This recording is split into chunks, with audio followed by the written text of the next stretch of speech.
scriptures. Fortunately for me, I always have. This one doesn't need batteries, by the way. It's always good. Can you use my phone? Well, no, that's okay. We can. Let me just get open to Genesis chapter 10, and we're going to keep on trucking. How's that sound? And by the way, if y'all got questions, please stop me. Because I'd much rather you make sure you understand what I'm saying as opposed to just go through. And that's one thing about God. God wants us to understand His Word. He wants us to understand His plan.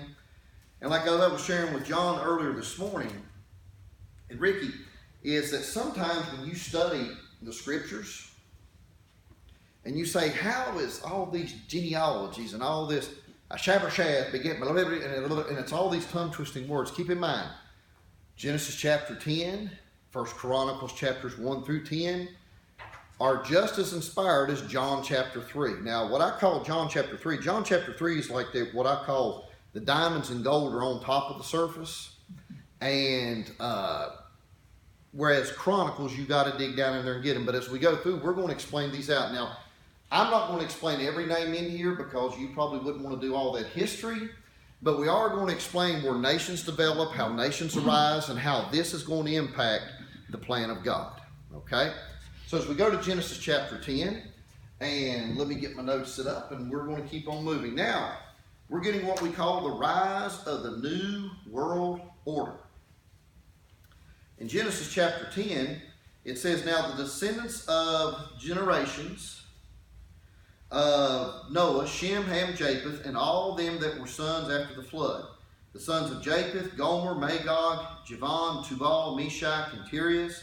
The sons of Gomer, Ashpenaz, Riphanah, and Togarmah.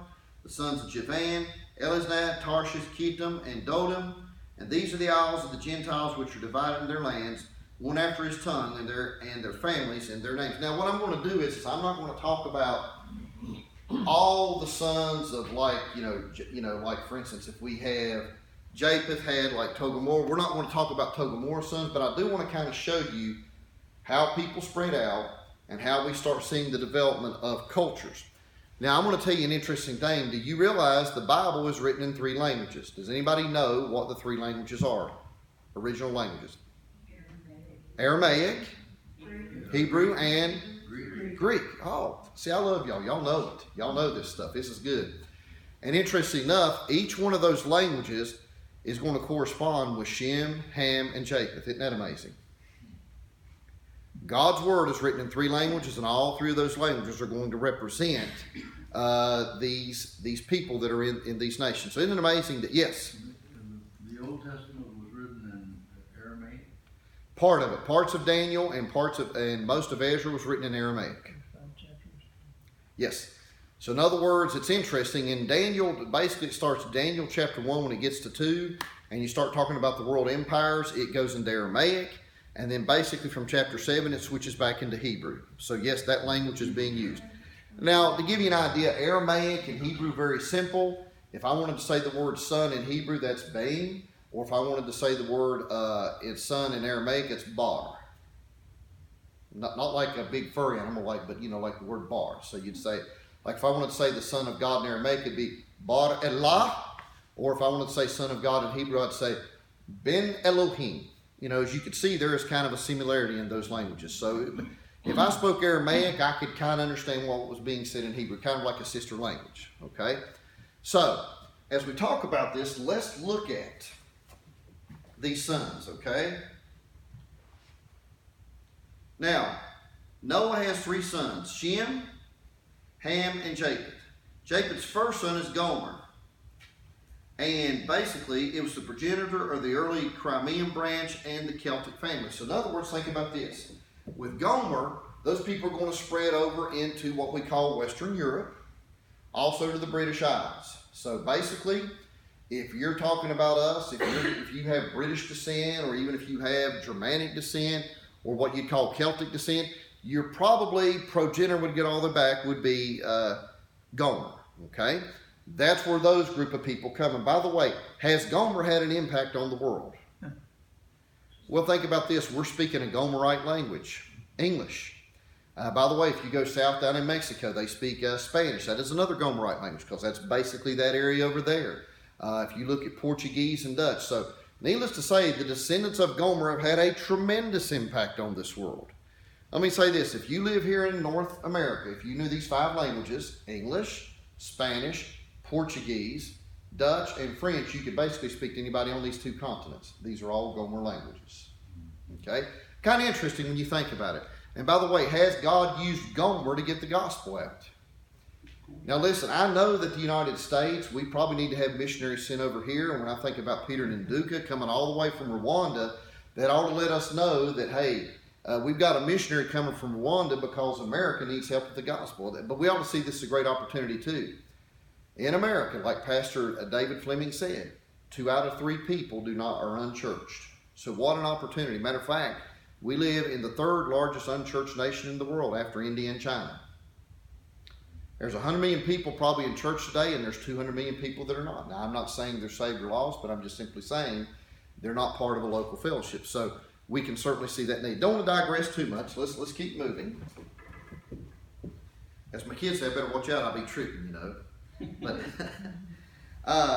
Magog, that right there, I'll give you a hint. They used to have a hammer and sickle. Does that anybody ring a bell with anybody? Yeah, basically your Slavic people, Russia, Poland, Eastern Europe, that genre, you know, because there's always a difference between Western Europe and Eastern Europe, okay? And there's also a difference in what we call Mediterranean cultures as well. So basically with Magog, you're going to get that. And Madi is the middle land that's located between the Persia proper. So how many of you are aware that basically Iranian or Farsi or Persian is very similar, their grammatical structure is set up much like ours? For that matter, if you learned Hindi, I'll give you an example, like the word for Latin is pater, that would be the word for father, which we would say father, and in Hindi it's pature. So in other words, you can definitely see there are similarities in what we call the Iranian, especially like northern India, if you look at those languages.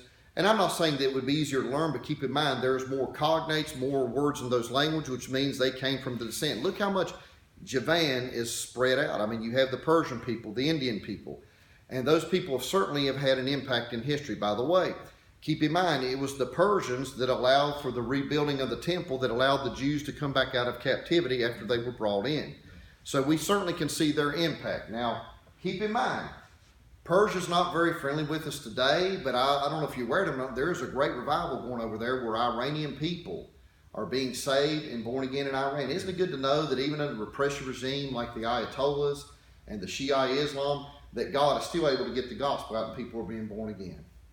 And I can share testimony after testimony what God is doing.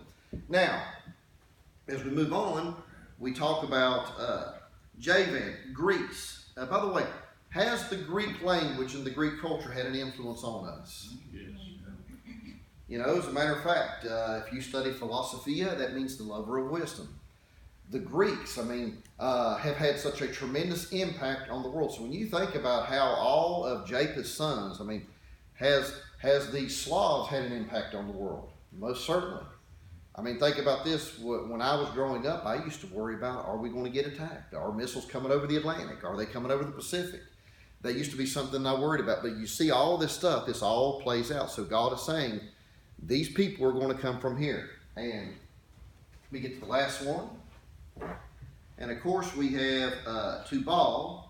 And that's basically Asia Minor. That would be Turkey, Meshach, and that is the northern nations, borders of Armenia, and Tyrus is our northern nations. So all of our northern nations, if you have like Eastern Europe, Western Europe, Mediterranean areas, Asia Minor, that has all had an influence of Japheth. And keep in mind, when you look at how these have played out through history, you're going to find that these peoples have had a tremendous impact on the world that we live in, for the better or for the worse. Okay? And so basically we see, and by the way, isn't it interesting? Japheth, and remember I mentioned, Javan, Greek. So right there's one of the languages that the Bible is written in. So the New Testament was written in Greek. Isn't it amazing that God would write his new covenant in Greek? So right there's one of the sons that's going to be included in on the covenant. Okay? Next, let's move on down. Like I said, if you got questions, please stop me. Thank you for the flexibility on this. I've learned a lesson. This computer will, I was told about 8:30 this morning to bring a computer, and I didn't realize this wasn't charged, and so just, we make adaptabilities, all right? Now, we're going to start in verses 6 through 10, read these, and the sons of Ham. Cush, Mitzrayim, by the way, that is the Hebrew word for Egypt, so if anytime you hear Mitzrayim, Mitzrayim, that's where you get Egypt from. And Put and Canaan, and the sons of Cush, Sheba, Havilah, Sabata, Ramallah, Sebadullah, and the sons of Ramallah, Sheba, and Dedan. Now, this is where you struggle. My goodness, is all this inspired? Yes, it is. But boy, it's tongue twisters reading all these words, okay? And Cush begat Nimrod, and he began to be a mighty one in the earth. And he was a mighty hunter before the Lord, and where it said, even Nimrod, the mighty hunter before the Lord. And the beginning of his kingdom was Babel, and Erech, Akkad, Canaan, and the land of Shinar. All right. Now let's talk about Ham's sons. Now, yes. Isn't it true that at this particular time, all the people of the world spoke a common language? Yes. Because this is before the Tower of Babel. Absolutely, that is a good point. And next week, that is going to be fleshed out. That'll be because we're dealing with Genesis 11 and 12. See, these are exciting chapters when you get down to it. This is good stuff. Now, like I said, when you're plowing through these names, like Cush. I mean, can you say, here's my friend Cush, or here's my friend Mitzrayim? That would be, those would be some unique names, wouldn't they? But at the same time, we're seeing the seed form, and now we're going to see these as we go through and study the Bible. We'll see how these seeds will flesh out, and we're also going to see how these seeds are going to oppose the will of God. The reason Canaan is cursed and the reason Ham is cursed, because Ham's people are going to be against the plans of God. And by the way, anytime you're against the plans of God, whether you're Satan or whether you're a human being, you're always going to come on the losing side. And by the way, that's a lesson for us. Listen, when I do what God says, I'm blessed. When I don't do what he says, I'm cursed. Think of it this way. If you have a spigot with water flowing, that's a blessing. If all of a sudden I cut off the spigot and it quits flowing, there's your curse, because keep in mind, that blessing no longer flows into your life. So let's look at these people. Cush. That's basically, if you take the peoples of southern Africa, and by the way, ancient Cush is known as the Sudan. In other words, what's interesting, if you go over to Cush today, you will find that the ancient people of Cush had their own language. They developed a pyramid systems. By the way, Nubian, or what you call Cushite pyramids, are very much steeper in angle than like in Egyptian pyramids. Also, very interesting enough, when a pharaoh was going to be sworn in, there was a place right across the border in Sudan called Jebel Barker.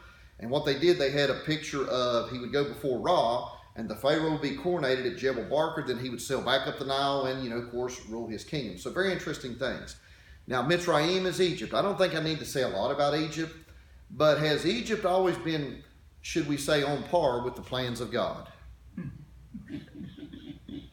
No, it's, I think it's very interesting. Now, that would be a lot of fun to go through and study the plagues, but let me just say one plague is very interesting.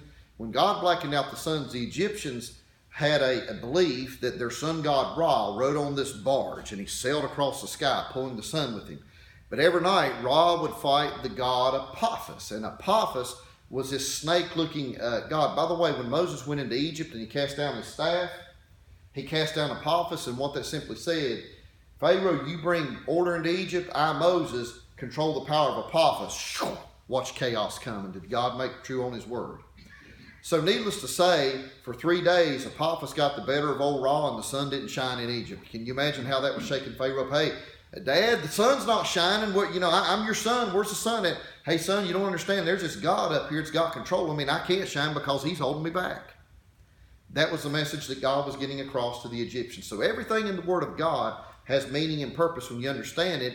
It's kind of like God said, oh, Pharaoh, you think you're great?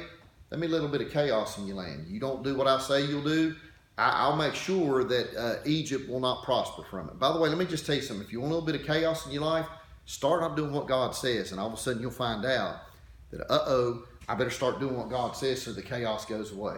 I've always found that true in my life.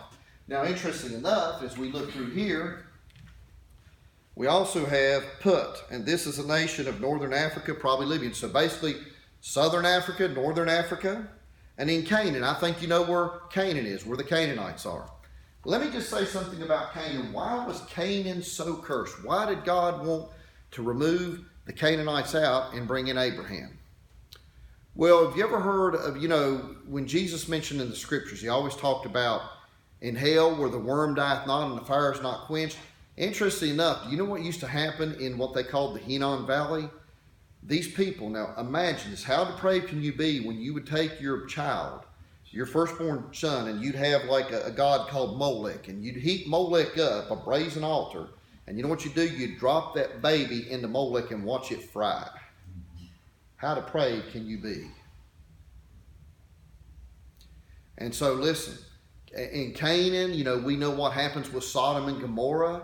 Listen, God wasn't going in there to be vindictive. He said, you are so depraved and so degenerated. Romans 1 chapter talks about it, says, wherefore God, where they chose not to worship the image of the glorious God, it said, wherefore God gave them over to a reprobate mind. Folks, when you go against the plan of God and you keep pushing the plan of God, then all of a sudden your mind becomes reprobate and it starts doing things that are not even natural. I mean, to me it's unfathomable. I wouldn't want to do that to an animal, much less a human being that God gave me. That's what the Canaanites would do. That's why they were a cursed people. God said, I got to get rid of this. God said, that's why you don't spare none of them. Now, see, it makes a whole lot more understanding when you see what God saw. Listen, I could tell you other things that the Canaanites did, and I'm not, because we're in a mixed audience. I could tell you some other things they did that would turn your stomach that these people would do to worship their gods. Just sickening. Now, by the way, if you want to research it and read it, by all means, or ask me, I will let you know. But some of the things they did was sickening. That's why they were cursed. That's why God, and by the way, these people are going to go against God. Now, interesting enough, Canaan has a son, and his name is Nimrod. And Nimrod means rebellion or variant. Now, here, let me tell you how sick Nimrod was. According to legend, now we can't document this, but according to legend, Nimrod killed his father and he married his mother, Ceramius. Interesting guy, isn't he? And when it said he was a mighty hunter before the Lord, let me tell you something. Anytime you get from before the Lord, you're going to get yourself into trouble. Anytime you start getting ahead of God, and it says Nimrod was a mighty hunter of the Lord, it didn't mean he hunted people. It meant that he hunted men. By the way, this is where we see the first type of an antichrist. Somebody that's against God. What does an antichrist do? An antichrist is going to say, hey, God said this, but this is what I say you need to do. By the way, Nimrod is going to set up what we call imperialism. In other words, where he's going to go in and start subjugating other places in what we call Mesopotamia, and there's going to be some things that are created because of Nimrod. Okay? I want you to think about this. The Babylonians, the Akkadians, and all these people are going to come out of this, and needless to say, they are going to shape the world. In other words, also Nimrod is going to introduce into what we call polytheism, many gods. That's So, what goes on today too, Gary. You have to be very careful when an individual stands up and says, I can say, I can change, I can do this. That's an antichrist. absolutely. And listen, let me just say something right here. Anybody that goes against the testimony and the witness of this book is an antichrist. Yes, Muhammad was a prophet, but he was a false prophet. Buddha was enlightened, but he had false enlightenment.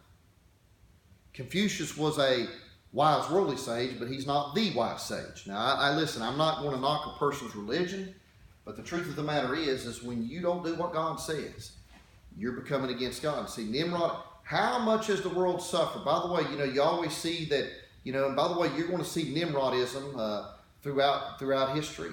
For instance, you'll see Isis holding her son Horus, whose father was Osiris. But keep in mind, Horus